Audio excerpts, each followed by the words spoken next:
THE OLD PEASANT WOMAN Thursday, April 14th. Three tired wanderers were out in the late evening in search of a night harbour. They travelled over a poor and desolate portion of northern Småland. But the sort of resting place which they wanted they should have been able to find, for they were no weaklings who asked for soft beds or comfortable rooms. If one of these long mountain ridges had a peak so high and steep that a fox couldn't in any way climb up to it, then we should have a good sleeping place," said one of them. "If a single one of the big swamps was thawed out and was so marshy and wet that a fox wouldn't dare venture out on it, this, too, would be a right good night harbour," said the second. "If the ice on one of the large lakes we travelled past were loose, so that a fox could not come out on it, then we should have found just what we are seeking," said the third. The worst of it was that when the sun had gone down, two of the travellers became so sleepy that every second they were ready to fall to the ground. The third one, who could keep himself awake, grew more and more uneasy as night approached. "Then it was a misfortune that we came to a land where lakes and swamps are frozen, so that a fox can get around everywhere. In other places the ice has melted away, but now we are well up in the very coldest Småland, where spring has not as yet arrived. I don't know how I shall ever manage to find a good sleeping place. Unless I find some spot that is well protected, Smirre Fox will be upon us before morning." He gazed in all directions, but he saw no shelter where he could lodge. It was a dark and chilly night, with wind and drizzle. It grew more terrible and disagreeable around him every second. This may sound strange, perhaps, but the travellers didn't seem to have the least desire to ask for house room on any farm. They had already passed many parishes without knocking at a single door. Little hillside cabins on the outskirts of the forests, which all poor wanderers are glad to run across, they took no notice of either. One might almost be tempted to say they deserved to have a hard time of it, since they did not seek help where it was to be had for the asking. But finally, when it was so dark that there was scarcely a glimmer of light left under the skies, and the two who needed sleep journeyed on in a kind of half sleep, they happened into a farmyard which was a long way off from all neighbours. And not only did it lie there desolate, but it appeared to be uninhabited as well. No smoke rose from the chimney, no light shone through the windows, no human being moved on the place. When the one among the three who could keep awake saw the place, he thought: "Now, come what may, we must try to get in there. Anything better we are not likely to find." Soon after that, all three stood in the house yard. Two of them fell asleep the instant they stood still, but the third looked about him eagerly to find where they could get under cover. It was not a small farm. Beside the dwelling house and stable and smoke house, there were long ranges with granaries and storehouses and cattle sheds. But it all looked awfully poor and dilapidated. The houses had gray, moss grown, leaning walls which seemed ready to topple over. In the roofs were yawning holes, and the doors hung aslant on broken hinges. It was apparent that no one had taken the trouble to drive a nail into a wall on this place for a long time. Meanwhile, he who was awake had figured out which house was the cowshed. He roused his travelling companions from their sleep, and conducted them to the cowshed door. Luckily this was not fastened with anything but a hook, which he could easily push up with a rod. He heaved a sigh of relief at the thought that they should soon be in safety. But when the cowshed door swung open with a sharp creaking, he heard a cow begin to bellow. "Are you coming at last, mistress?" said she. "I thought that you didn't propose to give me any supper to night." The one who was awake stopped in the doorway, absolutely terrified when he discovered that the cowshed was not empty. but he soon saw that there was not more than one cow, and 3 or 4 chickens, and then he took courage again. "We are 3 poor travellers who want to come in somewhere where no fox can assail us, and no human being capture us," said he. "We wonder if this can be a good place for us." "I cannot believe but what it is," answered the cow. "To be sure the walls are poor, but the fox does not walk through them as yet, and no one lives here except an old peasant woman, who isn't at all likely to make a captive of anyone. But who are you?" she continued as she twisted in her stall to get a sight of the newcomers. "I am Nils Holgersson from Vemminghög, who has been transformed into an elf," replied the first of the incomers, "and I have with me a tame goose whom I generally ride, and a gray goose." "Such rare guests have never before been within my 4 walls," said the cow, "and you shall be welcome, although I would have preferred that it had been my mistress come to give me supper." The boy led the geese into the cowshed, which was rather large, and placed them in an empty manger, where they fell asleep instantly. For himself he made a little bed of straw and expected that he, too, should go to sleep at once. But this was impossible, for the poor cow, who hadn't had her supper, wasn't still an instant. She shook her flanks, moved around in the stall, and complained of how hungry she was. The boy couldn't get a wink of sleep, but lay there and lived over all the things that had happened to him during these last days. He thought of Osa, the goose girl, and little Mats, whom he had encountered so unexpectedly, and he fancied that the little cabin which he had set on fire must have been their old home in Småland. Now he recalled that he had heard them speak of just such a cabin, and of the big heather heath which lay below it. Now Osa and Mats had wandered back there, to see their old home again, and then when they had reached it, it was in flames. It was indeed a great sorrow which he had brought upon them, and it hurt him very much. If he ever again became a human being, he would try to compensate them for the damage and the miscalculation. Then his thoughts wandered to the crows, and when he thought of Fumle Drumle, who had saved his life, and had met his own death so soon after he had been elected chieftain, he was so distressed that tears filled his eyes. He had had a pretty rough time of it these last few days, but anyway, it was a rare stroke of luck that the goosey gander and Dunfin had found him. The goosey gander had said that as soon as the geese had discovered that Thumbietot had disappeared, they had asked all the small animals in the forest about him. They soon learned that a flock of Småland crows had carried him off, but the crows were already out of sight, and whither they had directed their course no one had been able to say. That they might find the boy as soon as possible, Akka had commanded the wild geese to start out, 2 and 2, in different directions to search for him. But after a 2 days' hunt, whether or not they had found him, they were to meet in northwestern Småland on a high mountain top, which resembled an abrupt, chopped off tower, and was called Taberg.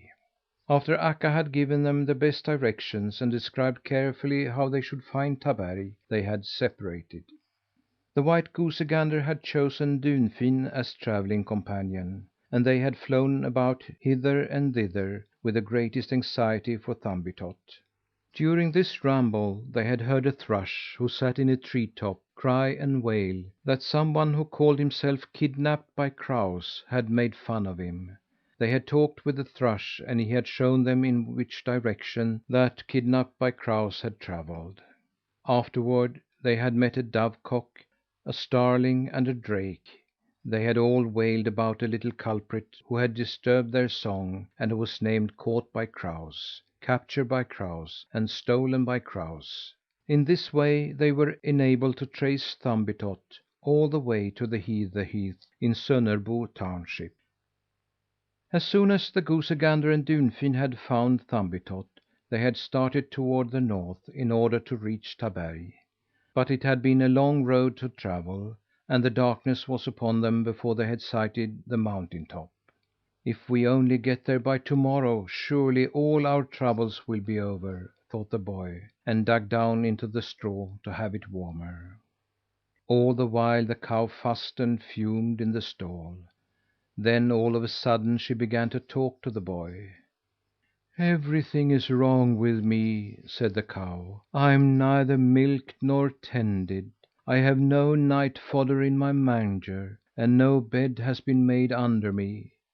My mistress came here at dusk to put things in order for me, but she felt so ill that she had to go in soon again, and she has not returned."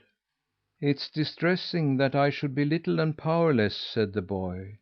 "I don't believe that I am able to help you."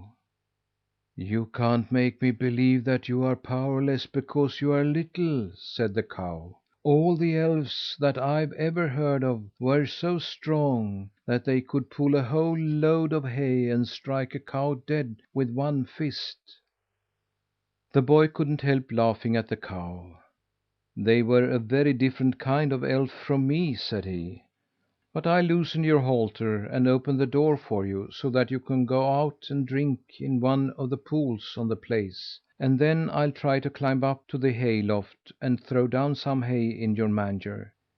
"Yes, that would be some help," said the cow. The boy did as he had said, and when the cow stood with a full manger in front of her, he thought that at last he should get some sleep. But he had hardly crept down in the bed before she began anew to talk to him. "You'll be clean put out with me if I ask you for one thing more," said the cow. "Oh, no, I won't, if it's only something that I'm able to do," said the boy. "Then I will ask you to go into the cabin directly opposite and find out how my mistress is getting along. I fear some misfortune has come to her." "No, I can't do that," said the boy. "I dare not show myself before human beings." "Surely you are not afraid of an old and sick woman," said the cow. "But you do not need to go into the cabin. Just stand outside the door and peep in through the crack." "Oh, if that is all you ask of me, I'll do it, of course," said the boy. With that he opened the cowshed door and went out in the yard. It was a fearful night. Neither moon nor stars shone. The wind blew a gale, and the rain came down in torrents. And the worst of all was that 7 great owls sat in a row on the eaves of the cabin. It was awful just to hear them where they sat and grumbled at the weather. But it was even worse to think what would happen to him if one of them should set eyes on him. That would be the last of him. "Pity him who is little," said the boy as he ventured out in the yard. And he had a right to say this, for he was blown down twice before he got to the house. Once the wind swept him into a pool, which was so deep that he came near drowning, but he got there nevertheless. He clambered up a pair of steps, scrambled over a threshold, and came into the hallway. The cabin door was closed, but down in one corner a large piece had been cut away, that the cat might go in and out. It was no difficulty whatever for the boy to see how things were in the cabin. He had hardly cast a glance in there before he staggered back and turned his head away. An old gray haired woman lay stretched out on the floor within. She neither moved nor moaned, and her face shone strangely white. It was as if an invisible moon had thrown a feeble light over it. The boy remembered that when his grandfather had died, his face had also become so strangely white like. And he understood that the old woman who lay on the cabin floor must be dead. Death had probably come to her so suddenly that she didn't even have time to lie down on her bed. As he thought of being alone with the dead in the middle of the dark night, he was terribly afraid. He threw himself headlong down the steps and rushed back to the cowshed. When he had told the cow what he had seen in the cabin, she stopped eating. "So my mistress is dead," said she. "Then it will soon be over for me as well." "There will always be someone to look out for you," said the boy comfortingly.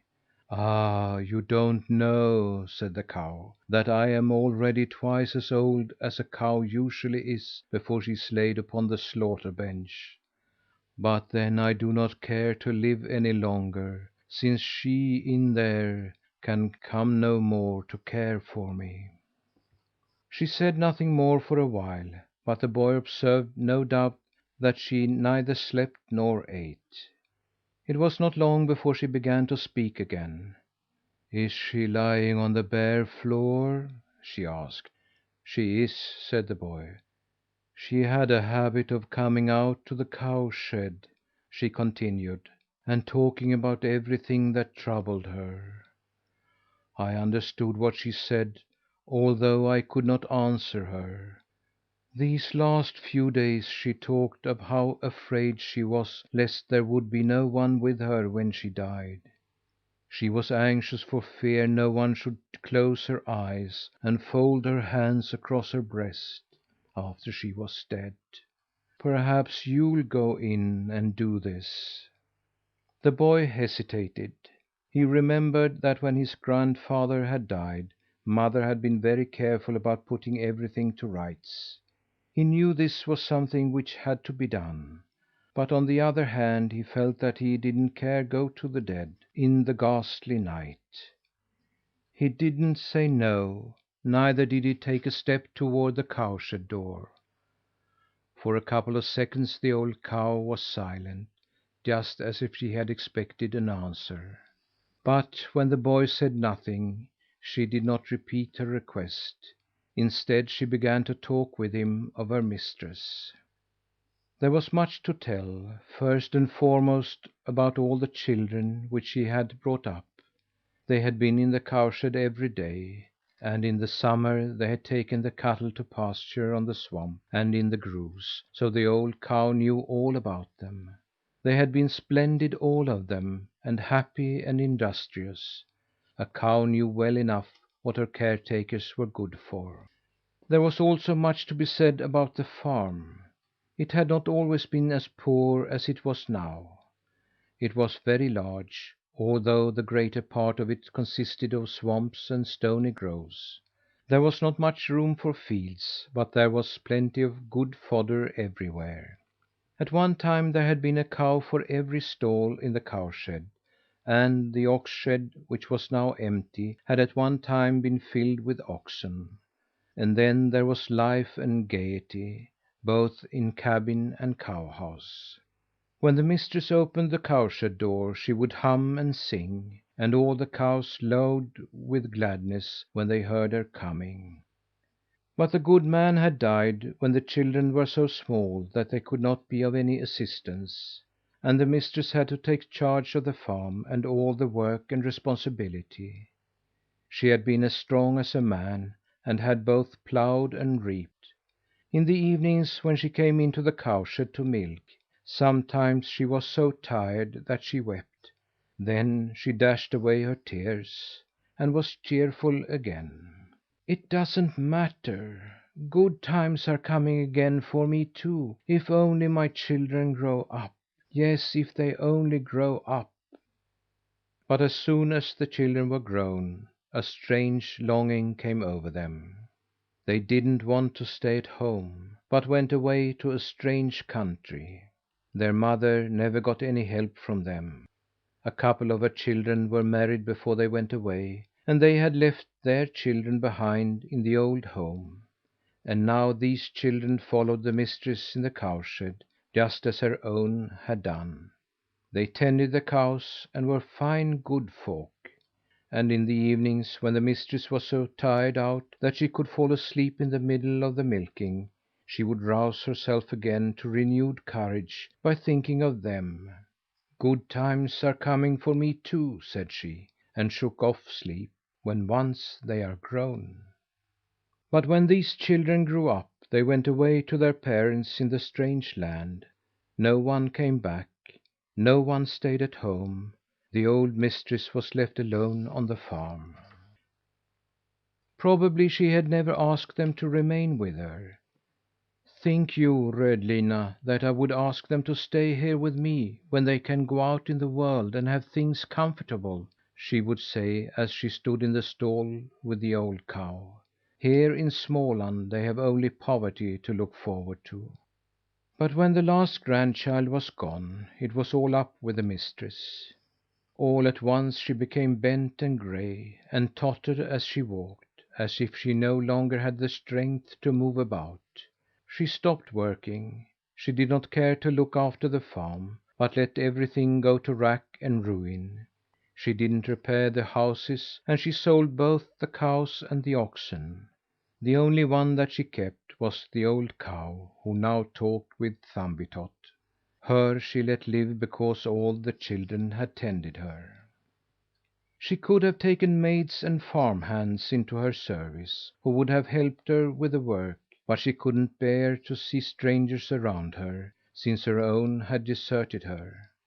Perhaps she was better satisfied to let the farm go to ruin, since none of her children were coming back to take it after she was gone.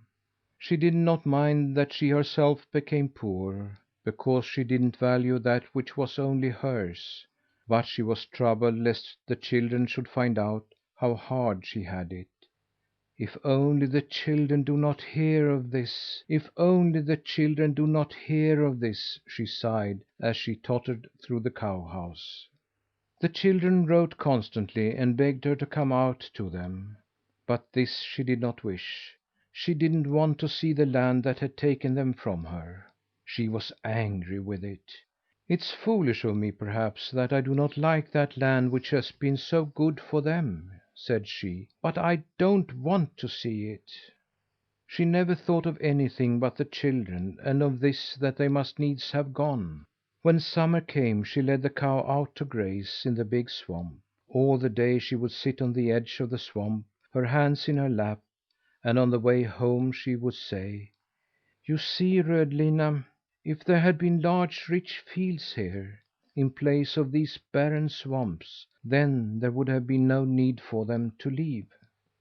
She could become furious with the swamp, which spread out so big, and did no good. She could sit and talk about how it was the swamp's fault that the children had left her. This last evening she had been more trembly and feeble than ever before. She could not even do the milking.